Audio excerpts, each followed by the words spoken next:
Hi guys, welcome to Cricket Chat with Venkatesh. So Josh the Boss ఒక extraordinary chase ని complete చేశాడు. 224 runs were needed for Rajasthan Royals to win the match against KKR. అంతా everything was against them. వికెట్లు పడుతున్నాయి, ఎవరు support ఇవ్వట్లేదు. Last 6 ఓవర్స్లో 96 runs కావాలి. Roman పవల్ ఉన్నాడు లాస్ట్ రికగ్నైజ్డ్ బ్యాటర్. మిగతా అందరూ ఇంక్లూడింగ్ అశ్విన్ అప్పటికే పెవిలియన్కి వెళ్ళిపోయారు. ఆ స్టేజ్లో ఒక రిమార్కబుల్ కౌంటర్ అటాక్ లాంచ్ చేశాడు జాస్ బట్లర్. అప్పటికి I think he was on 45 ఎంతో ఉన్నాడు ఆఫ్ 30 balls ఎంతో. సో అప్పటికి ఏమాత్రం అతను అంత అగ్రెసివ్గా అనిపించలేదు, ఏదో అట్లా నడిపించుకుంటూ వస్తున్నాడు. కానీ అక్కడి నుంచి ఆ నెక్స్ట్ ఓవర్లో 15th ఓవర్లో వరుణ్ చక్రవర్తి బౌలింగ్లో 4 4లు కొట్టాడు. అక్కడ నెరేటివ్ మొత్తం చేంజ్ చేసి పడేశాడు. సో బట్లర్ 224 చేజ్ని లాస్ట్ బాల్ ఆఫ్ ది ఇన్నింగ్స్తో కంప్లీట్ చేశాడు. Last ball of the innings, last ball thriller. Last ఓవర్లో 10 runs కావాలి. 10 runs కోసం స్ట్రగుల్ అవ్వాల్సిన పరిస్థితి. లాస్ట్ బాల్కి సూపర్ ఓవర్కి వెళ్తుందేమో, మొట్టమొదటి super over of the season అనుకుంటున్న టైంలో అతను ఆ చేజ్ని కంప్లీట్ చేశాడు. వండర్ఫుల్ విక్టరీ అందించాడు. అట్లుంటుంది బట్లర్ ధోని అని అనిపించాడు. ఈ సీజన్లో 2 సెంచరీలు చేశాడు. 2 సెంచరీలు కూడా టీంని విజయపథంలో నడిపించాడు. అంతవరకు పెద్ద గొప్ప ఫామ్లో కనబడలేదు. అన్నిటికంటే ముఖ్యమైన విషయం ఏంటంటే he was not fully fit ఈ మ్యాచ్లో. అందుకే అతను ఇంపాక్ట్ ప్లేయర్గా దించాడు. ఫీల్డింగ్ చేయలేదు, బ్యాటింగ్ మాత్రం వచ్చాడు. వచ్చిన వాడు ఫస్ట్ ఓవర్ నుంచి లాస్ట్ ఓవర్ దాకా నిలబడ్డాడు. లాస్ట్ ఓవర్లో అతని చేతుల్లో శక్తి లేదు, కాళ్ళల్లో సత్తువ లేదు, పరిగెత్తలేకపోతున్నాడు, షాట్లు కొట్టలేకపోతున్నాడు. కానీ ఆ పళ్ళ బిగువన మ్యాచ్ గెలిపించాడు. ఆ మెంటల్ స్ట్రెంగ్త్, ఆ విల్ పవర్తో గెలిపించాడు. తర్వాత అతను గుర్తు చేసుకున్నాడు. మనం చూసాం కదా ఎన్నో సందర్భాల్లో విరాట్ కోహ్లీ, MS ధోని లాంటి చేజ్లు కంప్లీట్ చేయడం, వాళ్ళని ఇన్స్పిరేషన్గా పెట్టుకుని నేను చేజ్ కంప్లీట్ చేశానని చెప్పి మ్యాచ్ తర్వాత అతను చెప్పాడు. So Buttler extraordinary. నాకు సరిగ్గా వెరిఫై చేయలేకపోయాను తక్కువ టైంలో, ఇప్పుడే కదా మ్యాచ్ అయింది. 700 చేశాడు. విరాట్ కోహ్లీ 8 చేశాడు ఐపీఎల్ అందరికంటే ఎక్కువగా. This is 700. క్రిస్ గేల్ 6 చేశాడు. కానీ బట్లర్ ఉన్న ప్రత్యేకత ఏంటంటే అతను చేసిన 700s కూడా విన్నింగ్ కాజ్ అని నా గట్టి నమ్మకం. అది వెరిఫై చేయాలి, ఇంకో గంటలో తెలుసు. మ్యాచ్ తర్వాత నేను మళ్ళీ వెరిఫై చేస్తాను. ప్రస్తుతానికి చేయలేకపోతున్నాను, టైం అయిందని చెప్పి. But 700, 7 out of 7 for the winning cause. That was his speciality. So Buttler ఆడే తీరు, అతని జాస్ ద బాస్కి క్లాస్ ఉంటుంది, మాస్ ఉంటుంది, 2 మిక్స్ చేస్తాడు. ఓవర్ మాస్ కూడా ఉంటుంది, మళ్ళీ ప్రిస్టీన్ క్లాస్ కూడా ఉంటుంది అతని బ్యాటింగ్లో. చాలా చాలా వెరైటీ షాట్స్ ఆడతాడు, రివర్స్ ఫ్లిక్స్ ఆడతాడు, అన్నీ ఆడతాడు. At the same time he's one of the finest batters of this format. తిరుగులేని బ్యాటర్ అది. సో అతను సింగిల్ హ్యాండెడ్గా గెలిపించాడు ఈ మ్యాచ్లో. And we cannot forget the other centurion of the match. Buttler 107 not out చేస్తే 109 చేశాడు సునీల్ నారాయణ్. సునీల్ నారాయణ్ సెంచరీ చేస్తాడని ఎవరిని అనుకున్నారా? ఆరెంజ్ క్యాప్ రేస్లో ఉంటాడని ఎవరిని అనుకున్నారా? కానీ దట్ ఈస్ సునీల్ నారాయణ్. ఈ సీజన్లో అద్భుతంగా ఆడుతున్నాడు. మ్యాచ్ మధ్యలో అతను ఏం చెప్పాడంటే, నేను ఇంత బాగా ఆడడానికి కారణం, బ్యాటింగ్ చేయడానికి కారణం నాకు గౌతమ్ గంభీర్ ఇచ్చిన కాన్ఫిడెన్స్. అతను నన్ను చాలా ఇన్స్పైర్ చేశాడు, కాన్ఫిడెన్స్ ఇచ్చాడు. సో గౌతమ్ గంభీర్ ఎలాంటి మ్యాజిక్ చేస్తాడు as a mentor, as a coach అనేది మరొకసారి ప్రూవ్ అయింది. Why not he Gautam Gambhir for Indian team అని నాకు చాలామంది అడుగుతున్నారు. అది వేరే సంగతి. బట్ గౌతమ్ గంభీర్ ఎంత మ్యాజిక్ చేయగలడు అనేది ఇక్కడ సునీల్ నారాయణ్ కేసులో ప్రూవ్ అయింది. లాస్ట్ 3 seasonsలో అతని batting average was in single digits. అలాంటి వాడు ఒక 85 చేశాడు, ఇక్కడ 109 చేయడం ఏంటి? ఆల్మోస్ట్ 200, 191 ఎంత అతను స్ట్రైక్ రేట్. 6 కొట్టాడు. సో అతను ఆడిన తీరు, 2 వికెట్లు తీశాడు. అందరికంటే మోస్ట్ ఎకనామికల్ బౌలర్. 4 ఓవర్స్లో 30 runs మాత్రం ఇచ్చాడు. ఒక సూపర్ క్యాచ్ పట్టాడు సంజు శాంసన్ అవుట్ చేయడానికి. Mid on edge of the సర్కిల్లో ఉన్నాడు, కాస్త వెనక్కి వెళ్ళి పర్ఫెక్ట్గా జడ్జ్ చేసి ఆ క్యాచ్ తీసుకున్నాడు. అది వదిలేసిన ఎవరు అనుకోరు, ఎందుకంటే difficult chance. So he has done everything as an allrounder, batting, bowling and fielding. కానీ that was not enough before Buttler's heroics. రెండు టీమ్స్లో కూడా వీళ్ళిద్దరు మినహాయిస్తే ఎవరు పెద్దగా కాంట్రిబ్యూట్ చేయలేదు. టాస్ గెలిచి ముందుగా ఫీల్డింగ్ ఎంచుకోవడం వాళ్ళకి కలిసి వచ్చిందని చెప్పాలి రాజస్థాన్ రాయల్స్కి డెఫినెట్గా. బట్ చాలా పెద్ద స్కోర్ చేశారు కదా ఫస్ట్ బ్యాటింగ్ చేస్తూ కేకేఆర్. 223 చేశారు. 223 is massive score thanks to this man Sunil Narayan. Phil Salt ఎర్లీగా అవుట్ అయిపోయి 10కి అవుట్ అయ్యాడు. ఆవేష్ ఖాన్ ఒక అద్భుతమైన క్యాచ్ పట్టాడు. బట్ ఆ తర్వాత కూడా సరైన సపోర్ట్ నారాయణ్కి లభించలేదు. నారాయణ్కి అంకుష్ రఘువంశీ 30 రన్స్ చేసి చాలా brilliant knocker. This young man has wonderful talent. ఇంకా ఎక్కువ పెద్ద స్కోర్ చేయట్లేదు, ఒక 50 చేశారు కానీ ఈ సీజన్లో. But he has wonderful future అనిపిస్తుంది నాకు రఘువంశీ. కానీ రఘువంశీ మినహాయిస్తే ఎవరు కూడా పెద్దగా సపోర్ట్ చేయలేదు కదా. కెప్టెన్ శ్రేయస్ అయ్యర్ కానీ, Shreyas Iyer state for some time, ఎవరు కూడా పెద్ద నాక్ చేయలేదు. చివరిలో రింకు సింగ్ 9 balls ఎంతో 22 చేశాడు 200+ స్ట్రైక్ రేట్తో. దానివల్ల 223 వచ్చింది. అండ్ సునీల్ నారాయణ్ చేసిన ఇన్నింగ్స్ వల్ల ఆ పెద్ద స్కోర్ రాగలిగింది. ఇదాన్ని లిటిల్ కంట్రిబ్యూషన్స్. సో వాళ్ళకి చహల్ ఒక వికెట్ వచ్చింది, అశ్విన్కి వికెట్లెస్ వరుసగా 4వ మ్యాచ్ ఎంతో. ఈ సీజన్లో అశ్విన్కి ఒకే ఒక వికెట్ వచ్చింది. ఈ మ్యాచ్లో there was an interesting dual between Ashwin and Narayan. But Narayan Ashwin మీద చాలా అప్పర్ హ్యాండ్ ప్రదర్శించాడు, ఈవెన్ చహల్ మీద అప్పర్ హ్యాండ్ ప్రదర్శించాడు. బట్ ఓవరాల్గా రాజస్థాన్ రాయల్స్ బౌలర్ అందరూ కూడా everybody went for runs. Boult has come back strongly. Avesh Khan మెచ్చుకోవాలి. ఆవేష్ ఖాన్ 2 వికెట్లు తీయడం కాకుండా ఫస్ట్ 3 ఓవర్స్లో చాలా తక్కువ రన్స్ ఇచ్చాడు. లాస్ట్ ఓవర్లో కొద్దిగా ఎక్కువ రన్స్ ఇచ్చాడు. 19th ఓవర్ వేసినప్పుడు మరి అవుతుంది అక్కడ, ఎందుకంటే వికెట్స్ చేతిలో ఉన్నప్పుడు రన్స్ కూడా వెళ్తాయి. రింకు సింగ్ లాంటి బ్యాటర్ అక్కడ ఉన్నప్పుడు క్రీజ్లో. ఆవేష్ ఖాన్ డెఫినెట్గా ఈజ్ లుకింగ్ వెరీ గుడ్. మళ్ళీ ఇండియన్ టీంలో తన ప్లేస్ కోసం దరఖాస్తు చేసుకున్నట్టుగా ఉంది వరల్డ్ కప్కి. అంత బాగా, ముఖ్యంగా డెత్ బౌలింగ్ బాగా వేస్తున్నాడు ఆవేష్ ఖాన్. ఓవరాల్గా is been performing very well.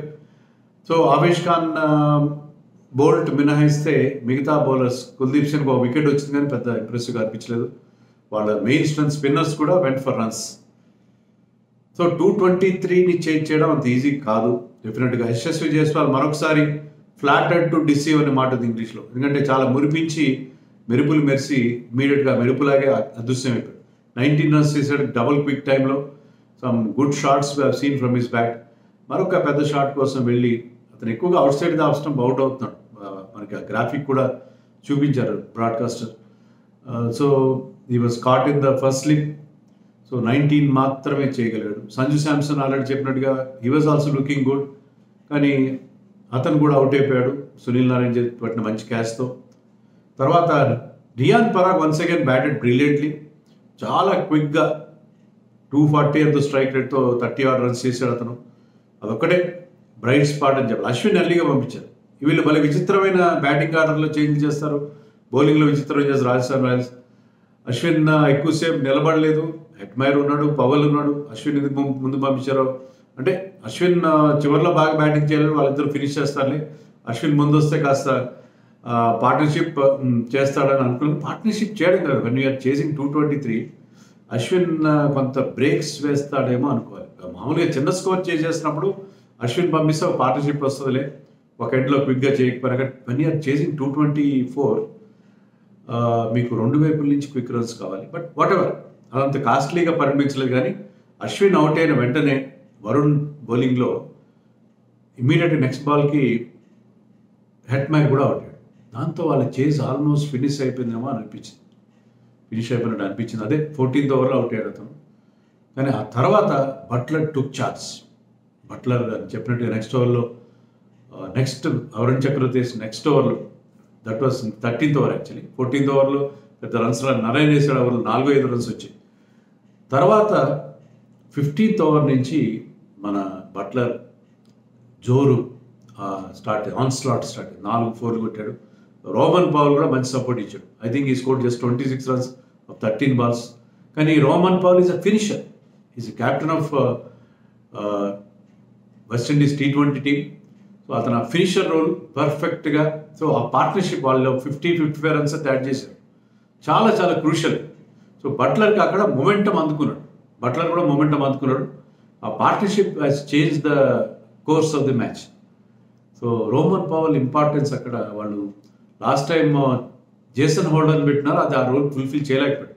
They miss that finisher. పవల్ 2 మ్యాచ్ల్లో కూడా ఆ ఇంపాక్ట్ అతను క్రియేట్ చేయగలిగాడు. అండ్ బట్లర్ అతను కలిసి చేసిన పార్ట్నర్షిప్. బట్ ఆ తర్వాత కూడా వికెట్ పడ్డాడు. తర్వాత ట్రెంట్ బోల్ట్ అవుట్ అయిపోయాడు. లాస్ట్ 3 అవర్స్లో I think 46 runs were needed. 46 runs with just Trent Boult, Avesh Khan to go. అది సాధ్యమే కానీ Kuldeep of course is there, Kuldeep Sen సాధ్యమే కనబడలేదు. But Buttler had other ideas. I think 18th ఓవర్లో బోల్ట్ కూడా అవుట్ అయిపోయాడు. కానీ ఆవేష్ ఖాన్, బట్లర్ కలిసి ఒక మంచి పార్ట్నర్షిప్. దాంట్లో ఒక్క బాల్ కూడా ఫేస్ చేయలేదు మన ఆవేష్. బట్ బట్లర్ స్ట్రైక్ తన దగ్గర అట్టే పెట్టుకుని అద్భుతంగా పర్ఫామ్ చేశాడు. 19th ఓవర్లో 6-4-6 కొట్టాడు. తర్వాత ఇంకో 2 runs కొట్టాడు. ఒక సింగిల్ తీసి స్ట్రైక్ తన దగ్గర పెట్టుకున్నాడు last over. That was very very important. Last ఓవర్లో 10 runs మాత్రం అవసరం, but strike was with Buttler. Avesh Khan దగ్గర ఉంటే మళ్ళీ వేరే పరిస్థితి ఉండేది. సో బట్లర్ ఎంత బాగా చేసి మాస్టర్ చేశాడనే దానికి అదే నిదర్శనం. 19th ఓవర్లో అతను brilliant batting by Buttler. So Harshit Rana అంత బాగా బౌలింగ్ చేసినవాడు గతంలో, కానీ ఇక్కడ యంగ్స్టర్ కదా చెప్పలేము. One year facing season campaigner like Buttler అవుతుంటుంది. సో 19th ఓవర్లో ఈ మెంట్ ఫర్ రన్స్, ఒక 2 6లో ఒక 4, 2 and 1 ఇచ్చాడు. సో దాంతో బట్లర్ ఆ 19th ఓవర్లో టర్న్ చేశాడు. కానీ 28th over was once again dramatic. Last over ఎవరికి ఇచ్చాడు? శ్రేయస్ అయ్యర్ వరుణ్ చక్రవర్తికి ఇచ్చాడు. రసల్కి 3 ఓవర్లు మిగిలి ఉన్నాయి అండ్ వైభవ్ రాణాకి 1 ఓవర్ మిగిలి ఉంది. But Vaibhav Rana is not a death bowler. Russell can go for runs. So pace ఎందుకు ఇవ్వాలి, పేస్ని యూజ్ చేసుకుంటాడు బట్లర్ అని చెప్పి నేను వరుణ్కి ఇచ్చానని చెప్పి మ్యాచ్ తర్వాత శ్రేయస్ చెప్పాడు. సో దట్ ఈస్ అతనికి ఉన్న ఛాయిస్లో అది లాజికల్గానే అనిపిస్తుంది. బట్ ఫస్ట్ బాల్కే 6 కొట్టాడు బట్లర్. కానీ తర్వాత 3 balls డాట్ బాల్స్ అని ఒక రివర్స్ ఫ్లిక్ కూడా ట్రై చేశాడు. అది కూడా స్ట్రైట్గా థర్డ్ మ్యాన్ ఫీల్డర్కి వెళ్ళింది. సో 3 balls రన్స్ రాలేదు, 6 వచ్చింది, ఇంకా 4 runs కావాలి. అక్కడ కొంచెం టెన్షన్ డెఫినెట్గా క్రియేట్ అవుతుంది టెన్షన్. కానీ తర్వాత 2 runs తీశాడు అండ్ లాస్ట్ బాల్కి ఆ విన్ అతి కష్టం మీద సింగిల్ కంప్లీట్ చేశాడు. So it was wonderful execution of the chase by Jos Buttler. So Jos Buttler అద్భుతమైన అతని ఫినిషింగ్ టచ్, దాంతో మొదటి నుంచి చివరి దాకా నిలబడి 107 నాట్అవుట్ చేసి one of the finest IPL ఇన్నింగ్స్గా చెప్పాలి. ఇక్కడ అన్నిటికంటే బాధాకరమైన విషయం ఏంటి బౌలర్స్కి ఏమవుతుంది? నిన్న చూసాం 287 వాజ్ నాట్ లుకింగ్ సేఫ్. దాన్ని ఆల్మోస్ట్ చేజ్ డౌన్ చేసినంత పని మనకి అక్కడ కనిపించింది థ్యాంక్స్ టు దినేష్ కార్తిక్. ఈరోజు బట్లర్ 223ని కూడా ఉఫ్ అని ఊదిపరేసినంత పనిచేసాడు. 224 was the highest ever total chase in IPL. అది కూడా రాజస్థాన్ రాయల్స్ చేశారు 2020లో thanks to that Rahul Tewatia innings, monumental innings in Sharjah.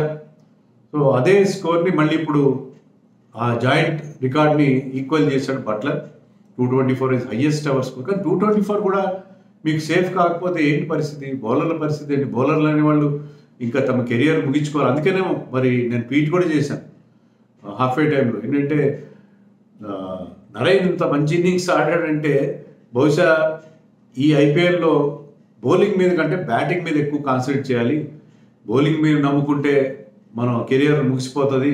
Survive కావాలి ఈ ఫార్మాట్లో అంటే you have to do batting.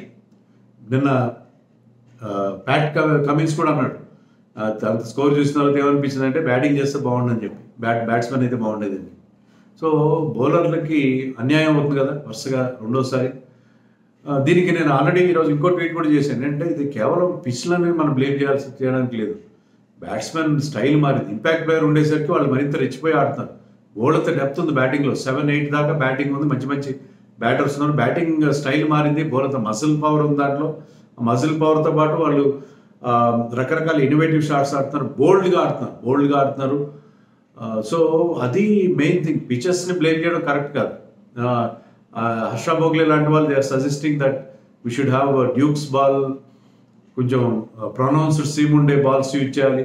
ఇవన్నీ సజెషన్స్ అన్నీ ఉన్నాయి, బాగానే ఉన్నాయి. కానీ బేసిక్ థింగ్ ఏంటంటే batting style. Bowlers also will evolve.